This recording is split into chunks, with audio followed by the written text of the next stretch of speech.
Hey, in today's world most discussed topic is a data analysis. In this video, we will try to understand the importance of data analysis. My colleague will explain us. Why is data analysis important?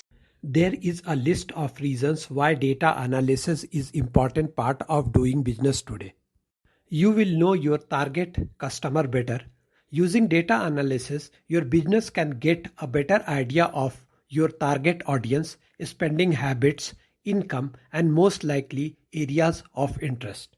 Data analysis also help you see where you should be focusing your advertising. Wow. Does it help in reducing cost, improving the company's vision and decision making? Reducing operational cost. Data analysis show you which areas in your business need more resourcing and money and which area are not producing. Better problem solving methods. Data analysis helps businesses make the right choices and avoid costly pitfalls. You can see where this progression is leading. You get more accurate data. Data analysis helps businesses acquire relevant, accurate information suitable for developing future marketing strategies, business plans, and the company's vision.